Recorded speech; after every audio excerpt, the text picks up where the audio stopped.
Greetings, ladies and gentlemen. Welcome back to my channel. Today, you are going to watch a short presentation on Amitav Ghosh's essay, The Diaspora in Indian Culture. So, himself being a world famous travel writer of the contemporary world, Ghosh in this essay implicitly refers to his very own understanding of being a migrant. So, travel as well as displacement are perhaps the most important issues addressed by Ghosh in both his fictional and non fictional writings. And obviously, this non fictional work also gives prominence to the diasporic issues of the contemporary world. And now, let's see into this particular textbook compiled by Ghosh, the Imam and the Indian. So it is a collection of essays and it reads a wide variety of themes and subjects. It was published during the year 1986. The essays under this particular collection were published separately in various journals. And this book projects Ghosh as a writer in the post-colonial circumstances. And it very detailedly it discusses on cosmopolitanism, migration, and diaspora. And of course, it holds tremendous importance to these primary issues. Well, now let's come into the text, the diaspora in Indian culture. So, this was written by Amitav Ghosh, and when it comes to Ghosh, he's of course he's one of the most important Indian authors currently writing in English. And here, this particular work was written in 1900s, and it was previously actually a part of a lecture provided by Ghosh. And it is one of his most important contributions to his non-fictional prose writings. And here, in this particular essay, we could see Ghosh's own experiences as a diasporic Indian writer. And we could see his predicaments as a writer in a foreign country. And obviously, it reflects on the concept of diaspora, on the idea of India. And we could sense his very understanding, his own sense of migrancy. Now let's get into an introduction to diaspora. Obviously, we'll look up into the definition part. So, when it comes to the definition of diaspora, it could be considered as the movement, migration, or scattering of people away from an established or ancestral homeland. So, here we could see that in this particular essay, Ghosh very aptly discusses on the modern Indian diaspora. So he talks about the huge migration of people from the Indian subcontinent to other countries in the West. And this tremendous migration happened in the midst of the 19th century. And it currently represents a powerful force in world culture. Obviously, the migrants, they are representing a powerful force in world culture. And when it comes to the diasporan literary culture, Ghosh states that this very literary culture was started by migrant writers like Naipaul, Rushdie, and Ramanujan. And he shows how this creates an important socio-political and literary force within India. He also talks about the banned books. So, obviously, Naipaul's An Area of Darkness, Salman Rushdie's Satanic Verses, these books were banned, isn't it? So, and these books were not favored by the Indian state.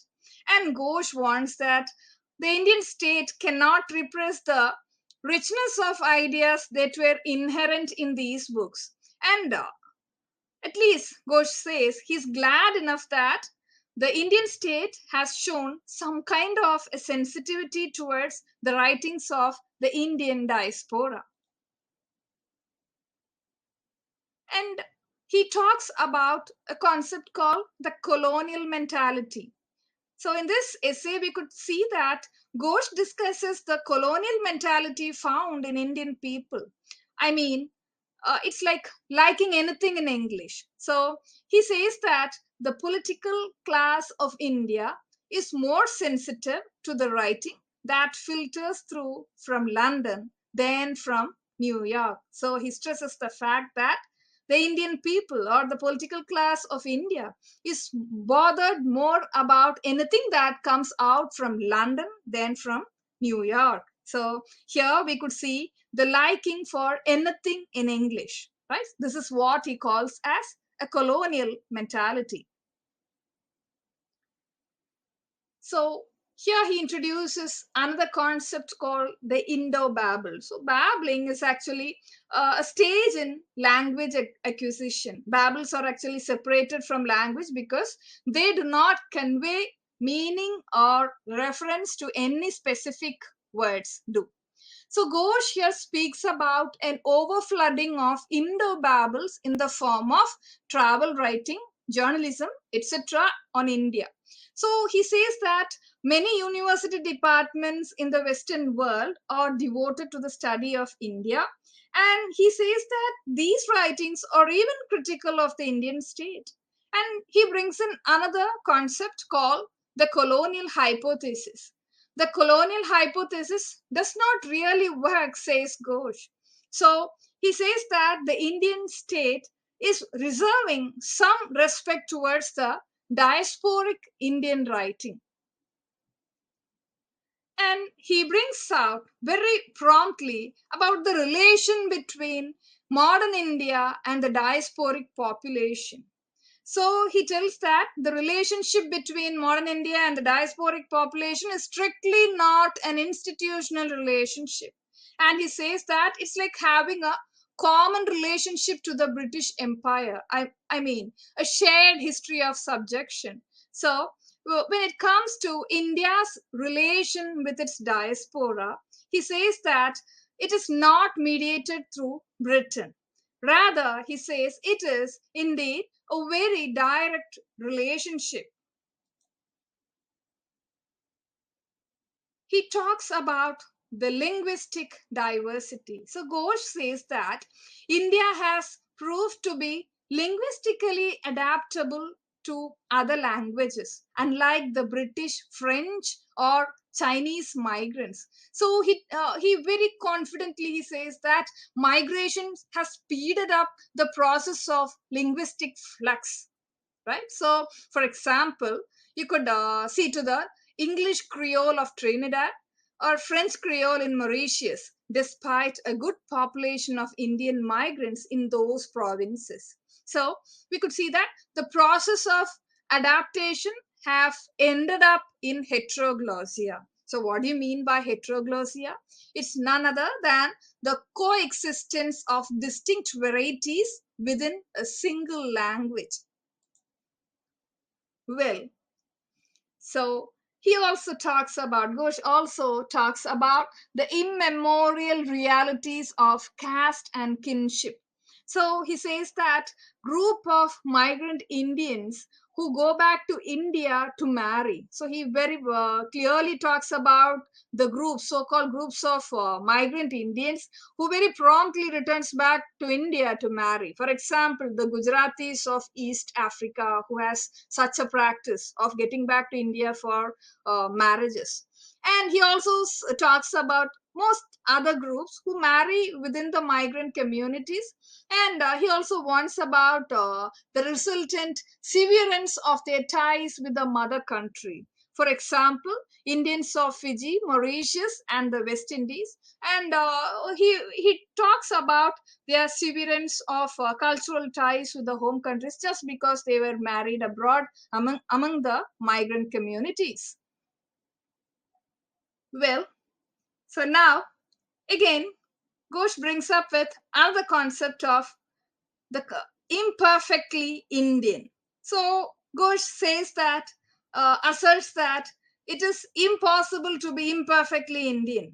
So, paradoxically, Ghosh also defines the perfect Indian as one who expresses and reflects the experiences of colonialism. So, that distinct hybrid class of people who are neither Indian nor British, but a product of cultural clash, one who is not purely Indian. So, here we could sense that Ghosh is reiterating to be inclusive of all kinds of Indians, because he says that India is a land of differences. Well, the manifested locations. So here the migrant communities are actually microcosmic representations of the past that are to be produced in other countries. And these migrants were taken across the seas to a new world. And we could identify that colonialism being the very instrument of this so-called new world. So they live an imaginary life. I mean, therefore, the words of the past live in their imagination. That's how they connect with their homeland. So, India becomes an empty space for them, mapped up with words, especially for the migrants. So, India becomes an empty space, mapped only with words. So, India is constructed with a proliferation of differences. This is what Ghosh wanted to stress out again and again. He wanted to reiterate this very fact that India is constructed with a proliferation of differences. He says that it doesn't mean India has failed to develop a national culture. So I quote, to be different in a world of differences is irrevocably to belong. So whoever has, as Ghosh asserts, whoever has a tenuous link with India, he's definitely Indian, potentially a player within the culture. Well, so to wind up, Ghosh stands up for the inclusion of the diasporic community. As he says, the periphery has broadly stretched or expanded to include the diaspora. And the opinions of the diaspora are quite significant to India, reiterates Ghosh. So it works as a mirror in which modern India seeks to know itself through the diasporic community, those who have really experienced the colonization, right? So Ghosh himself, being a migrant, illustrates the meaninglessness of national borders. He doesn't have any belief with national boundaries. So Ghosh succeeds in presenting the status of the previously colonized communities and their connections with the homeland, India. So, with this, I'm winding off. Thank you for listening. And those who haven't subscribed it, do subscribe. And this is Wahida signing off.